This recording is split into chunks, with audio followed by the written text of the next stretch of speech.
All right, what's up, everybody?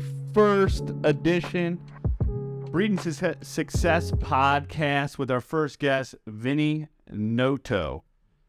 So, Vinnie, thanks obviously for coming in. We're super excited to have you today. So let's get right down to it, man. Well, thank you for having me on, RJ. Happy to be the test dummy and the guy that breaks the cherry, and we're going to see where this goes today. Well, obviously, I'm Vinnie Noto. Real name is Vincent, but most people call me Vinnie. And I am the president and co-founder of On-Site Police and Protection. We are a private security company located in Baltimore, Maryland. So let's talk about a little bit about like how you got started, right? Like, where are you from? Like, what was your background? Like, you have a super successful security company now that provides security to a lot of different venues and places and events and things like that. Yeah, so how we got started and my background and where I came from. That's I know obviously I've known you for a little while, but I'm sure you're going to hear a lot of things about me that you didn't know. So basically, I grew up in Baltimore. I was raised in Highlandtown. I've been here my whole life. My father was, he migrated, and he was an immigrant here from Sicily, Palermo. He came here when he was 4 years old after his father passed away. And obviously my mother and her side of the family, they were from Baltimore as well. So I kind of just grew up in Highlandtown to where, we were just poor. My father, he worked, he's always been a blue collar guy. He worked like at a gas station at one point when me and my brother were younger. And then my mom was kind of the stay at home mom. So he was taking care of a family of four. We were living in a house down on Grundy Street. And we just kind of, me and my brother, we came up, we went to school. It was big for us to go to private school. My parents were big on that, even though we couldn't afford it. But we kind of just went to Our Lady of Pompeii first through like 8th grade. And obviously, honestly, the private schools in Baltimore, they weren't much better than, Baltimore City public schools. So we did that. And we struggled, we had to endure with, sometimes we had to miss field trips because their parents couldn't afford it. We didn't have heat in the house. Sometimes we washed our clothes in bathtubs, used the oven for heat when it was really cold. We had one air-conditioned window unit, so in the summertime, if it was really hot, me and my brother would have to sleep on the floor of our parents' bedroom. So eventually, as we progressed and got older, we decided that we were just going to start working. So that's what we did. We started we started in the restaurant business. Me and my brother both. I was a busboy. I worked in Fells Point. I would ride a bicycle that I bought for $10 from the Value Village thrift shop. I'd ride that back and forth to work. And I think I started full-time work right around 15 years old, just because I knew there wasn't nothing coming for me. There was no college in my future, anything like that. So I just kind of dropped out of school. Same for my brother. I dropped out at the end of 8th grade. I never even got into high school. Started busting tables almost 7 nights a week. I didn't care though, because for the first time in my life, I felt like I had some type of financial freedom. I had cash in my pocket. I could buy myself a pair of tennis shoes. All my friends had cell phones and pagers growing up. They ate all the good snacks. They had the Gushers, the fruit roll-ups, and I was literally eating a peanut butter and jelly sandwich, and it was on a heel. You got the heel of the bread, and you would carry that lunch to school in the bag with the bread came in it. You know what I mean? So, I don't think it gets. Everybody got a story, right? Yeah, exactly. So yeah. There's also a misconception that when you see successful people that, they're like, oh, well, they must have came from money, or they had something handed to him. It must have been his father's business, or it must have been somewhere in the family, generational wealth. But I can honestly say, I had some great friends growing up in the neighborhood. We ran around, we did typical kid stuff, playing baseball in the middle of the street, soccer, whatever you name it. But we got picked on a lot, man, because we didn't have the fresh gear. We didn't have the name brand clothing, name brand shoes. Our shoes were just, atrocious. They had holes in them. So me and my brother, we had a pretty rough growing up, but hey, look, you had to learn to defend yourself at a very young age. But all in all, I think that's what molds you into what you are today. Because like I said, a lot of the kids that I grew up with, they had all that stuff. They moved on. They went on to, Curly High School. Some of them even got, major sponsorships and for soccer. We had one guy even went on to play professional soccer at the age of 16. So moving on, eventually I started busting tables at this restaurant. It was called Austin Grill on Boston Street, the American Can Company. I'm sure you're familiar with that. I am. So me and my brother got a job there, and we were kind of like the tag team brothers there. And I've always said it's important that no matter what job you're doing, like if you're going to shovel shit for a living, do it well, because you never know who's watching you and who you could meet doing that.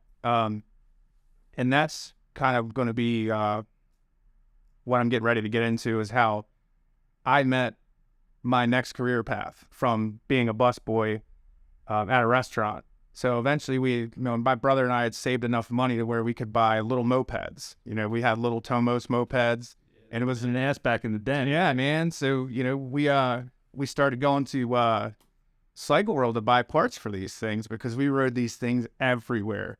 I would ride a Tomos moped from Baltimore City through Lock Raven Reservoir. There wasn't anywhere I could not get on this thing. And so eventually, obviously we were teenagers and we wanted to go faster. So we would go to Cycle World and we would order these hop-up kits for them. And, we had the cash to pay for it. And we put these things together. And next thing you know, we had these fastest mopeds in town. Yeah, dude. They were doing like 50, 60 miles an hour. Couldn't keep parts on the thing. And then just blowing apart. Yeah. But it was fun, and at that point, we felt like we were living for once. We had transportation. We were able to have a cell phone. We were able to have decent clothes and Cash in your pocket. a whole drawer full of cash. I didn't even count it. I just whatever something cost, I would just take the cash out, and that was back when cash is king. Yeah. My father's actually, it's funny because he still lives by that. He's still very much a blue collar worker. He's in his 60s. He still goes to work every day. And he tells me, he's like, I make like $4,000 a month. And I'm like, shit, that'd be homeless. But, the only thing that saves him is he has no bills. Yeah. Okay. My mother passed away 2 years ago. I'm sorry to hear that. Yeah, God bless her. But she passed away 2 years ago, and his house has been paid off for a long time, so he doesn't have any bills. So that's good for him. And I've often asked him, I'm like, "Are you going to retire soon? What are you going to do?" And he just wants to keep going. Busy. Yeah, it keeps him busy. Yeah, because he's always been a very kind of sheltered guy. Never really had too many friends. But back to the networking thing. How I got out of the busboy business and into my next step of my life was from going into Cycle World. I used to see the guy that worked there. His name was Kurt. And then him and his wife used to come into Austin Grill every Friday night to eat. And, I'd be the busboy that had to bring the chips and salsa up to the table, give him the waters. And he would see our mopeds out front. And he was like, that sure is enough. And I was like, yeah, man. I was like, yeah, the guy worked at Cycle World. I was like, yeah, I've seen you around there before. And eventually we bought street bikes. We had two-wheel fever, man, me and my brother both. So I think my first bike was like a Honda Shadow 500. I didn't take me long to crash that thing. I didn't want it anyway. I wanted a sport bike.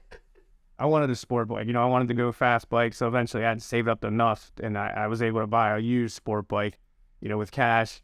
And then, I hit the road. But the problem was I couldn't find anybody to insure me. I was like 16 years old on a street bike. Street bike. You gotta have liability. Yeah, exactly. And I was still paying like, I don't know, crazy money for liability.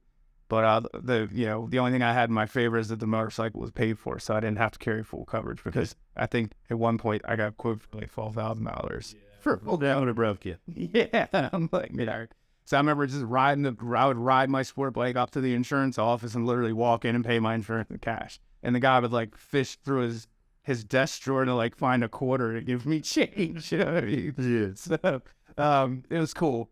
But so eventually the guy, he saw we had street bikes, my buddy Kurt, and he was like, he's like, before he ever offered to give me a job there, I remember him and his wife, they would take this big trip every year. They would both ride their motorcycles across the country, and it was like a week-long trip. And I remember he came into the restaurant one night, and he was like, hey, he's like, can we ask you something? I'm like, yeah, what's up? And he was like, would you mind watching our house while we're gone? And I'm like 16 or 17, and I'm like, wow, this dude's like asking me to live in his house for a week. So like, he trusted me, just to, through those short interactions of, the way you carry yourself and the way you talk to people, like they can tell if you're a good person, like kind of right off the jump. So he did that, and then I did it, no problem. I stayed at his house. For once in my life, I was like, wow, I have my own place, and I had dial-up internet on the computer. On AOL. Yes, it didn't have any of that shit on it. It did none of that. So I'm like surfing the web. I'm pretty sure I blew their computer up because I had no idea what I was doing.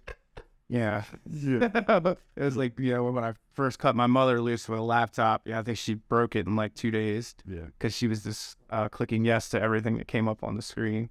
But so, he eventually said, hey, we kind of need somebody in our parts department to help out. We're getting busier, and, we're short. He said, would you want to try? Yeah, I could probably get you in. So he knew like we were back alley wrench mechanics, because we were, we didn't have the money to pay dealership prices to get our stuff worked on. And we were hard on our bikes, man. I mean, we rode them every day. Keep in mind, I didn't have a car until I was 21. So I rode a motorcycle for 5 years, all year round. I'm talking rain, snow, sleet, whatever. But you got to where you need to be, right? You know what I mean? Like on time. On time, yeah. And every time. And I showed up and I did my job. I never made my problems somebody else, especially my employers. Mm-hmm. So I started in this parts department as I had to be 16, 17 years old.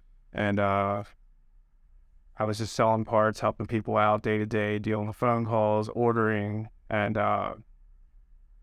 eventually Kurt's like, hey, I want to get you back in the service department. Why don't you come back and start writing service tickets for me? I'm like, yeah, that's no problem. So I promoted, and I would answer the phone all day. I would check people's bikes in, check them out, order parts for them, give them status updates. Very, very, very stressful job. I mean, we had 6 lines for that service department, and it was always ringing. I mean, you couldn't even eat your lunch. But you had to have a love for it, right? Yes. And that was like you were into motorcycles. Oh, I love you were into mopeds and motorcycles and the 2 wheels. And going fast, all that stuff. And so, yeah, that's kind of how I evolved into that. And then next thing you know, but that put me in a position to where I could learn from guys that had been doing it forever. I was around guys that had been working on bikes for 30 years, because those guys are probably technically close to my age now. I'm 38. So, imagine a 15 or 16-year-old kid coming to you tomorrow and saying, hey, can you kind of show me how does a real estate stuff work? Right. Yeah. So to keep it short, I went on to end up, I worked on bikes for a while. Eventually they sent me out to a couple schools, and eventually I was the guy that gave the old guys the new updates. So, Suzuki came out with a new fuel injection system. I would go to school for a week. They would teach me all about it, how to diagnose it, how to work on it, and then I would come back and spread the knowledge. Oh, that's cool. Or they would come to me and say, all right, well, I got this bike that's doing this. What's going on with that? So I ended up being successful, and then eventually I ended up being the service manager there. So, I started from the bottom, and I slowly notched my way up. And how long were you there? It's like years. 11 years at a corporation or a company Yes. is a hell of a long time, right? But, Yes. to go in there every day, six, Yes. maybe 5, 6 days a week, man, yeah, positive attitude. Yep. But to be rewarded and worked your way up that ladder in the business, like you started there at the bottom, here you are, sales manager. So I was doing that, and then somewhere along the way, I met a very good friend of mine. We still talk all the time. He owned another successful gentleman's club in the city. It's one of the higher end ones. He actually just recently sold it. So congrats to him on his retirement and being such a good friend, because obviously me being a uneducated, financially not so literate, but I was smart enough to know that stay away from credit cards, stay away from debt. But I ended up surrounding myself with successful people. Just by befriending them. Always be yourself, always be the best. Just be real, right? Be real. And people appreciate that about you. Yeah. It's not about how much money you have in your pocket. 100%. It's like, hey, this dude's worth $10, but he'll take a bullet for me. You know what I mean? You're getting that in the security industry, right? 100%. So, he was just like, hey man, let me get your phone number, because we had a lot in common. Like he liked road racing cars. I was road racing motorcycles. You can't really find, people that share that in common. You don't come across them too often. You know what I mean? People that are into motorsports and stuff. Obviously, football fans are everywhere. Basketball fans are everywhere. Baseball fans are everywhere. But you don't find people that are into extreme motorsports. And obviously that was me, and then he shared that passion as well. So we started going to car shows together and stuff. He would take me to the club that he owned, and we would drink and stuff. But this is all while I was still working for, technically a competitor, competition to him. Well, I wouldn't say they were competition, but right. There was always a rivalry. Yeah. So eventually we were out on his boat one day partying. And I was still working full-time up at the mechanic shop, renting old cars at a high-end used dealership, and still bouncing at the Gentleman's Club in Curtis Bay on the weekends. And I think it was Aquapalooza, which is a huge boat party out in Martinville. I've never even heard of it. So I don't know how good it is anymore, but it used to be a lot of fun. Yeah. So we're out having a good time, and he was like, hey, he's like, I need a good manager for my club. And I was like, all right, well, let's talk, we'll talk when we're sober. Yeah, not out drinking and stuff. So eventually I went in and I met the rest of his management staff, interviewed with them, and they all loved me.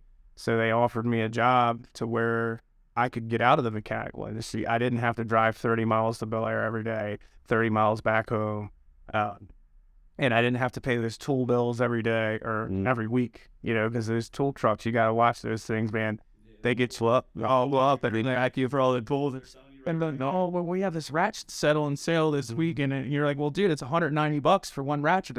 Don't worry about it, bro. We'll put it on credit. Just pay me $25 a week. Yeah. And next thing you know, you start doing that with Snap-on plier sets. And, Matco sells something that Snap-on doesn't. Snap-on sells something Matco doesn't. So you got to keep grabbing all this stuff. And next thing you know, you got some money tied up there, a lot, to hang out your paycheck that's right there. And that, or you're just paying them cash every week, whether it's $25 to this guy or $50 to this guy. So all in all, I could work a mile and a half from home. It was just a good deal. I didn't have to pay the toll bills anymore. So I said, dude, I can't lose. You know what I mean? This was a well-established club. He offered me a competitive salary of what I was making, and I didn't have to drive, use all the fuel and stuff. So I took it, which was a big change for me because, obviously it was nightlife. Before I knew it, I was bang smack in the middle of nightlife, went from dirty, greasy fingernails and sweating your ass off to having to wear a suit to work every day. So I did that. I went out. I bought, as much dress suit stuff that I could. Had to get a couple shirts tailor made. Then you're dealing with the general public again. Yeah. Still. Back dealing with the public. So I stayed there for, I want to say like 4 years. But at the time, one of the managers of the club, he had a security business on the side. And him and I were friends. Not a lot of people liked this guy. But I always gave him the benefit of the doubt. He was always good to me personally. Right. So when people were like, oh, F that guy, I don't like that guy, he's a dick. And I was like, I mean, that's your opinion and you're entitled to it. So he had a small security company that he was basically running out of the back door of this club, and he had that going for years. And then eventually he was like, why don't you, get your credentials and stuff and you could pick up some work for me and, I'll pay you whatever, $25 an hour cash. I'm like, okay. So I went and got here, got him the net and stuff like that. And then, he was on his way out. He was a GM there for a long time. And, he went, basically the owners of the club were like, listen, either you work for the club or you're going to run your business, but you can't do both and keep collecting your salary. So that was a big feud. They kind of had a breakup, and he left, and I was burnt out of the nightlife. It's tough, right? It takes a toll on your body, like mentally and physically, because we're not meant to be nocturnal, like right. To where going to bed at 4 a.m. or 5 a.m. every morning, it's not healthy. Like I started gaining weight. Like when I started working there, dude, I had abs. Like I was shredded, and then like nightlife takes over. You lack of sleep, eating like shit. Yeah, you throw a 180 in there. And, you're having to eat food out of the kitchen, which I tried to keep it as healthy as I could. But and then with those winter months, dude, if you didn't go to bed till 4 or 5 a.m., like you didn't want to get up in the morning. Shit, no, dude. And it's it's 20 degrees outside. Oh, so you would end up laying there till 2, 3 o'clock in your bed, and you're like, fuck the gym. Yeah, I don't want to go to that. You need to like it. Yeah. And so seems no depression. Yeah, pretty much. Yeah. Yeah, I mean, people don't realize how important the sun is. Mm-hmm. The sun is so important. It's so important to get that sun because it's good for your mental. So eventually he made me an offer to go full-time in D.C. working as a special police officer. And not many people know what a special police officer is, but basically you still work under a private agency, but you're still sworn by the District of Columbia. So you do have full police power. And wherever you're working, where you're stationed to work. So I thought it would be a good deal. Like, all right, well, it is DC, but he was like, just go down and work like 3 12s a week, and you can be done. But little did I know, it ended up being more than 3 12s, but I couldn't handle that commute anymore. Driving it, that's tough, right? Yeah, because I literally came out of the nightlife from going to sleep at 4 a.m., to having to wake up at 3 a.m. because I had a 5 a.m. shift in DC. I took the day shift. So I was getting up at 5 a.m. and I would work till like 2 p.m. every day. And then trying to get home from DC at 2 p.m., a disaster. So I was sitting in traffic all the time, just stressed out. Hated that drive, long drive, hour and a half, almost 2 hours to get home some days. And I would try and discipline myself. I was a 32, 34-year-old guy trying to put myself to sleep at 8 o'clock at night. Yeah, it just does. Yeah, so some nights I'm laying there till midnight. Yeah. And I'm anxious because I know I got to wake up in 3 hours. Yeah. So that, being anxious, and then I'd wake up and I'd just suck coffee down. I'd blow down 295 with pitch black. There's a fucking deer, like, standing right at your door. Like, dude, I'm just clobber one thing one day and die. Yeah. So it wasn't for me. I mean, the action was good down there. We did some cool stuff. The experience is good, but I was like, look, bro, I'm done in DC. He's like, well, come back up to Maryland. You have your Maryland permit and just work the Maryland site. So I started doing full-time at Can of Yards. I worked 82 home baseball games. So baseball. Yes, bro. Let me tell you something. I spent so much time at that stadium because sometimes we had 12-game homestand, you know what I mean? Mm-hmm. So you had to be there every one of them. And if you had a doubleheader, rain delay, whatever, you were stuck there. And there's been a few times like, I remember just standing on Utah Street, and it's like 1:30 in the morning. They're in extra innings, and nobody's doing anything, and they just keep playing that. We would yell, "Fuck!" I mean, what are you there? 5 hours, 6 hours? More than that. Yeah, for by the time you get to If it was a 7 o'clock game, we reported at 1. So an average game, a 1 game was 12 hours. You'd be like 1 to 1, 1 to 12:30, depending on how fast you get all the money back down to the cash and get out. But like I said, as a doubleheader, that was the worst. Is like you did a 12-game pick 'em stand, but then Sunday came around, and Sunday's the early game. Yeah, 1:35 game. Exactly. So guess what? Your ass had to get up at 7, be back over the stadium by 8. And after you just worked all those games, all those hours. So, that was tough, man. So I did that. And then when the off season, I would work some of his, other sites he had around the city. But I could tell like his demeanor was changing a little bit. He was making money, and I'm pretty sure he still is, which is good for him. But it's just something just clicks, and you're like, what the fuck am I doing here? Like, obviously, I'm paying my bills. I had some money saved, but I was just thinking back to like all my successful friends and like the stuff that I learned from them, because not a lot of people realize like you can learn stuff from successful people that can't be taught in college. Like they don't teach you financial literacy. They don't teach you how to invest your money. So, obviously my friends who were successful, eventually I got started very late. And that's one thing that I could change. I would go back and I would start investing earlier and learn more about that stuff, because stagnant cash isn't doing you any good. Correct.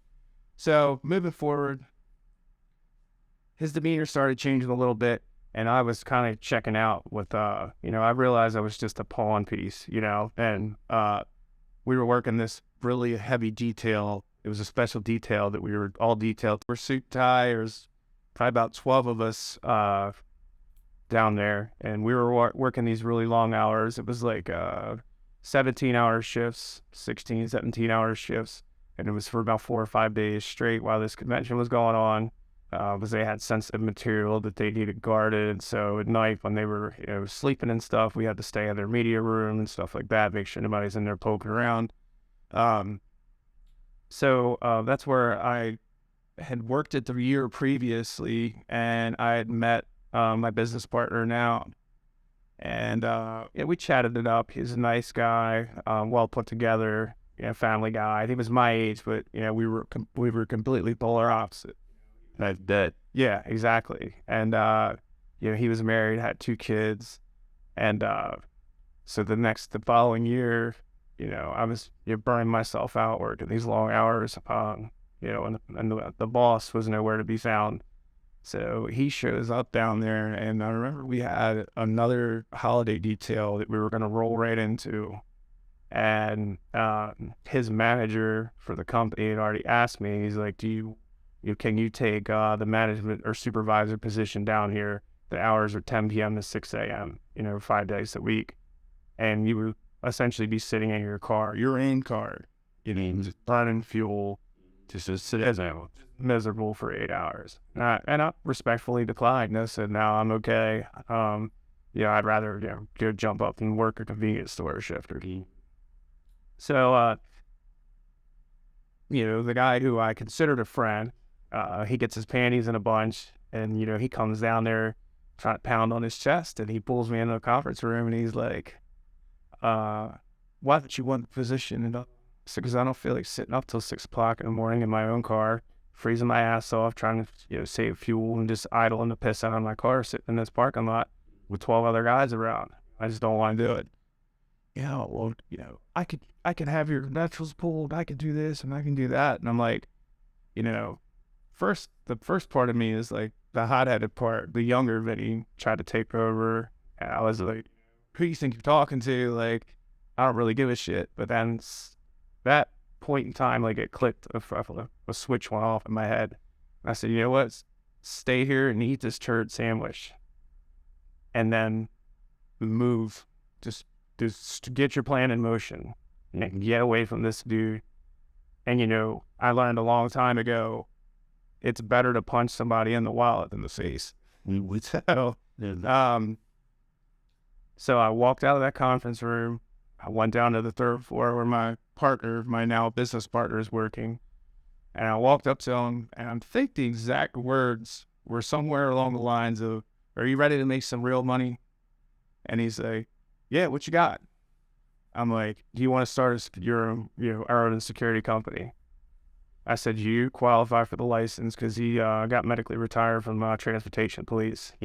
I was still 2 years shy of my PI requirement. So I said, "You file for the license and we're going to go from here." So we literally left, we got off, and we went to the gentleman's club and sat down and hashed out, some ideas. And, like I said, we're polar opposite. So, but that's what allows us to work.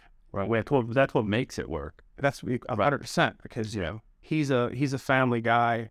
But he disclosed to me at that point in time that, him and his wife were going their separate ways. But not long after that, he met his current fiance. They're living together now. Obviously I'm involved with someone now. We live together. So we sat down and we hashed it out. We applied for our license and stuff, and we had to still work for this guy, a couple nights a week. And just to make it happen, make ends meet. We were trying to build, our thing. So at one point in time, I was living off of like $500 a week, but I had savings. I think I had about $15,000 in my checking account, because I don't even do savings accounts. I don't believe in them because they're pointless. So I made do. And I remember when we got our first deal, we were like, "Oh wow, we got," it was something ridiculous. I think it was actually like a Whole Foods or something. They wanted like plain clothes, loss prevention people, and me and him would go and work it ourselves. You got to start somewhere, right? And it was just crazy, because they're like, "Wow, we're actually doing this, like, and we're working for ourselves." And that it's a pretty, like, it's a rush, right? Like you're doing it for yourself. At that point, you knew, right? You got your first contract. 100%. I was like, "Let's go." Look, it's like Mark Cuban says, I'd rather work for myself and make $50,000 a year than work for somebody else and make 100. Yeah. So we were doing that. We did that for quite some time, and then RJ, to be honest, I don't even know how the fuck I got to where I'm at right now. It just started happening like so fast. Like it was like deals coming in from here. "Hey, can we start this next week? Can we start that?" And we started obviously with the restaurants and the bar stuff. With that being said, man, like we spent about an hour here together with this. I'm super thankful and grateful that you could be my first guest on the Breeden Success podcast. Liam Beard is behind the scenes, obviously going to audio and visual aspect of it. So I'm grateful for him as well. And look, I really just, I was super excited to get you on. I was super excited to hear your story. I wish you all the success in life and business. And from a security standpoint, right? Like, stay safe out there, man. Yeah, it's a wild, wild world right now. But I think you and your business partner and your company make people like myself and others feel really secure and safe, right? At these events that we go to. So I'm grateful for you, man. No, I appreciate it. Thank you so much, because listen, there's a million security companies out there. But what sets us aside from the other guys is we're not a national company to where we have huge overhead expenses. Now, there is overhead, don't get me wrong, but everything that my clients do have, the one thing that my clients do have is they always have a direct line of communications right to me. And they like that. And that's what I offer all of my clients. I'm like, call me, text me, email me anytime, day or night. And if they have a problem, or they have a problem with the guard, or there's a complaint, I remove them right away. And I address their needs. Their needs are always priority number one, because that's a problem with a lot of companies, is they have somebody that calls themselves a lieutenant. I don't even do that stupid shit in my company. There's no lieutenant, sergeant, captain. Okay. I'm the boss. You're the guard. I trust you to represent my company well. And no news is good news in my industry. You know what I mean? And when I check in with the management of my clients and I say, hey, how's this guy doing for you? And they say, we love him, we want him back. I'm grateful. That's all I want to hear. And if they call me or text me and say, hey, this guy's probably not working out, then it's my duty to correct them and give them the service that they want. And I will cycle guards out until I find one that The right fit. the right fit. And that's what it is. Yeah. So, well, look, man, thanks so much for your time today. Thank Super you. excited to get this podcast up. And congratulations on being the first guest. And go out there and crush 2023, man. Thanks, RJ. I'm trying. You too, brother. All right, man. Thank you.